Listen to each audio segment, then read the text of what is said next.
Finalmente se hicieron las elecciones legislativas en Venezuela con una conformación del oficialismo que tuvo algunas decisiones que se presentaron por separado, una oposición que también se presentó con características diferentes a lo que había venido haciendo la oposición hasta ahora, con sectores que se han autoexcluido, con estos resultados que ahora vamos a revisar y también con las repercusiones que han tenido, en palabras de quienes ganaron, quienes cuestionan las elecciones y algo más. Y vamos a charlar de este tema largamente, seguramente.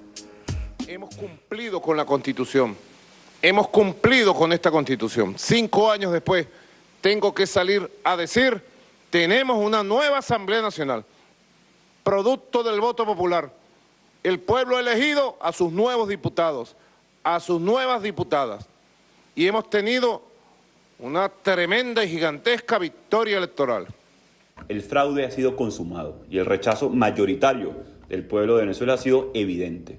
A pesar de la censura y la hegemonía comunicacional, la verdad no se puede ocultar. La mayoría de Venezuela le dio la espalda a Maduro y a su fraude que empezó hace meses. Solo hacen fraude los que le temen al pueblo. Y Maduro y su régimen perdió todo el apoyo popular. El mensaje al mundo y sobre todo a gobiernos agresivos contra el pueblo de Venezuela es que cesen las sanciones, que se acaben las sanciones. Los factores de la derecha plantearon que deben promoverse más sanciones contra Venezuela. Hace unos días lo dijo un futuro exdiputado. Futuro porque le queda algunos días en el cargo. Ya está pagando el preaviso hasta el 4 de enero del año 2021. Hace pocos días se atrevió a seguir pidiendo sanciones contra Venezuela. El domingo pasado ocurrió un fraude en Venezuela. Un fraude comparable con los que hacía Saddam Hussein en Irak, o con las elecciones ficticias que hacen en Cuba, o con las consultas que hacen en las dictaduras. El 95% de los escaños de la asamblea fraudulenta electa el pasado domingo quedó en manos del PSUV. Luego de haber anunciado los resultados formalmente, el CNE tiene el descaro de cambiar la composición para meter algunos aliados que necesitaba que estuviesen en esa asamblea. Y espero que la situación cambie porque de verdad todos estamos cansados de la misma situación, todo el tiempo es lo mismo. Si se trata de ver si estamos de acuerdo o no, yo creo que la mayoría de los venezolanos no estamos de acuerdo en lo que este gobierno está haciendo y en lo que seguirá haciendo si nosotros mismos lo permitimos. Juan Guaidó ya no sé qué Carrizo piensa porque tampoco se le ve casi la cara, entonces debería enfrentar más a la gente y decirle qué es lo que tenemos, qué es lo que hay, cuáles son las perspectivas que se ven para el país, porque aquí no se ve nada. I am very sorry for a situation where the European Union, the ministers, unanimously agreed on assessment that says that these elections failed to comply with the minimum international standards. I am reading the communique. For a credible process, they failed to mobilize the Venezuelan people to participate. They are not being considered inclusive, transparent, and the result cannot be recognized by the European Union. La oposición no existe, no tiene un jefe, no tiene un líder. Esto dijo Enrique Capriles esta semana en una entrevista para la BBC, cuestionando el papel de Juan Guaidó y diciendo que ya había fracasado el intento de Juan Guaidó de erigirse o autoproclamarse presidente en enero de 2019 y enfrentar de esa forma a Maduro. Evidentemente también la oposición venezolana está buscando alguna nueva forma de expresión. Recordemos, Rulo, es interesante que Capriles había intentado armar un operativo para presentarse en las elecciones. Había dicho que él estaba dispuesto a presentarse a estas elecciones legislativas siempre y cuando se pospusiera la fecha para poder armar mejor a la oposición y hubiera una fiscalización, una verificación internacional por parte de la Unión Europea. Esta era la idea de Capriles. En algún momento hubo diálogo incluso entre Capriles, recordemos, candidato presidencial en 2 oportunidades contra el chavismo, entre Capriles y el gobierno de Maduro. Finalmente el gobierno de Maduro decidió no posponer la fecha, respetar la fecha de diciembre, que es la fecha que indica la Constitución, por otra parte, Sí. y entonces no hubo posibilidad de que la oposición mayoritaria se presentara a las elecciones, se presentó estas escisiones del chavismo y estos partidos minoritarios de la oposición. Pero es interesante marcar este resurgimiento de Capriles que Sí. viene de varios años de estar un poco en silencio. Y en esta misma entrevista que mencionabas vos, que dio a la BBC, mencionaba también de los errores que ha tenido la oposición en estos años, como por ejemplo el intento de ese alzamiento militar para liberar a Leopoldo López, que eso decía, bueno, nosotros, o sea, la Mesa de Unidad no lo veía como algo que beneficiara directamente a todos los sectores, sino a un sector de esa oposición, y un Capriles que viene justamente a disputar ese espacio de, podríamos decir, de liderazgo de Juan Guaidó de la oposición, y que según lo que dijo, de hecho dijo de esta manera que la unidad es un medio, pero no es el fin, ¿no? La unidad de la oposición. Entonces, también yo creo que el año que viene vamos a ver más movimientos dentro del arco opositor, insisto, con un Capriles que creo yo que va a querer jugar y disputar también su espacio político en un año que es también electoral. Sí, que está inhabilitado, por otra parte, Sí, Capriles, sí, sí. ¿no? Como la mayor parte de los líderes opositores venezolanos, los más importantes, que no se pueden presentar a las elecciones porque la justicia no se los permite. Y una pregunta también que aparece es qué va a pasar el 5 de enero, ¿no? Ese 5 de enero donde tendrían que asumir los nuevos legisladores.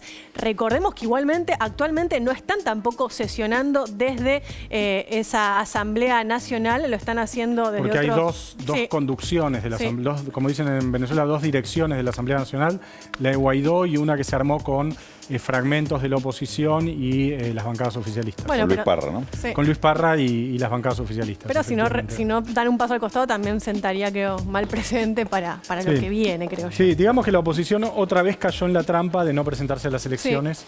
Una trampa que tal vez era inevitable, no quiero en ese sentido emitir juicio de valor, pero una vez más cayó en la trampa en la cual, después de considerar que las elecciones no se estaban dando en condiciones aceptables, decidir no presentarse, cosa que ya había pasado en otras oportunidades. Y vamos a ver ahora algunos de los números, de las cifras que nos dejó esta elección parlamentaria legislativa en Venezuela, y en este caso tener en cuenta también el padrón electoral de 20 millones de electores, y sufragaron, fíjense ustedes, 5 millones, un poquito más de 5 millones de venezolanos. Recordemos que también tenemos unos más de 5 millones de venezolanos que están viviendo actualmente afuera, lo cual también da como resultado ese 31% de participación, un número escasísimo que por la parte de la oposición también es cuestionado, dicen que puede ser un poquito menos. Vamos a ver si te parece, Ayelén, la otra placa que nos habla de la composición de la Asamblea Legislativa en Venezuela. El gran polo patriótico, es decir, el chavismo, el oficialismo, va a tener el 67,6% de las bancas. La Alianza Democrática, que es la principal decisión opositora, que es efectivamente un desprendimiento del chavismo, el 18%, Venezuela Unida el 4,19% y Alternativa Popular el 2,7%. Va a haber un dominio apabullante de la Asamblea por parte del chavismo. Y ahí aparece el tema de los diputados indígenas, que también fue un tema central en las elecciones cambió la forma de elegirlos. 2015, que cambió una forma totalmente de elección este año. Y vamos a ver la placa que más nos interesa, de la que más nos interesa conversar. Bueno, acá aparece el elemento que vos decías recién, también que lo comparabas con las elecciones parlamentarias del 2005. En ese caso pasó algo muy similar a lo que pasó este año. ¿Por qué? Porque la participación fue del 25%, incluso menos a la de este año, donde el oficialismo, fíjense, los números son parecidos, obtuvo un poquito más del 60% de los votos. En esta elección también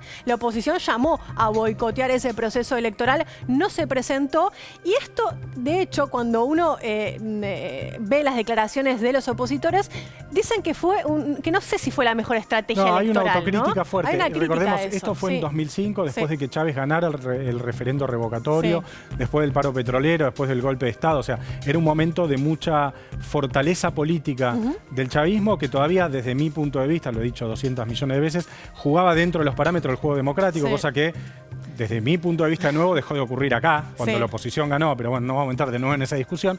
En 2005 la oposición decidió no participar de esas elecciones y el chavismo se quedó con la mayoría de Yo las bancadas. quiero marcar una diferencia con las elecciones de 2005, que me parece que ahí había una posición de la oposición, de los electores opositores, de marcar su posición de rechazo a ese gobierno. Yo lo que veo en estas elecciones de esta alta abstención también es una desidia total con todo el arco político, ¿no? Sí. Porque Parece estar marcado más por la apatía y el desapasionamiento respecto del proceso electoral de chavistas y de antichavistas. Pues digo, para que haya habido solo 30% de participación, quiere decir también que muchos chavistas no fueron a votar.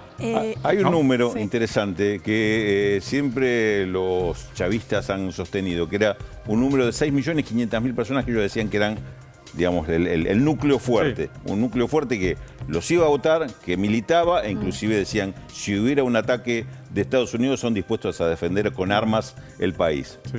Esta vez lo votaron 4.200.000. Claro.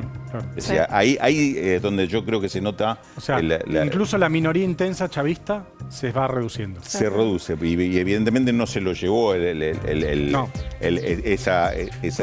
otra alternativa que deserción chavista, y que esa deserción chavista o madurista no sea capitalizada por la oposición. Eso es lo que está pasando. Claro, ni tampoco por eso, digo, ni tampoco la expresión ni la nueva ni la vieja. De alternativa bolivariana, la que se presentó con el PC al frente, que sacó muy pocos votos, un 2,7%. Pero evidentemente ahí se está también moviendo algo. Creo que, como decía Yelén, esto se va a ver reflejado seguramente en las elecciones comunales el año que viene, porque ahí van con candidatos propios, con candidatos locales, y eso es otro tipo de confrontación. De hecho, sondeos previos a todo esto marcaban que el 60% de la población se reconoce como independiente, ¿no? Que no votaría ni por Maduro ni por Guaidó, lo cual da un escenario de, digamos, viviendo estos años previos de tanta polarización, esta por ahí podría ser la elección menos polarizada y más despolitizada, podríamos decir también, de los últimos años.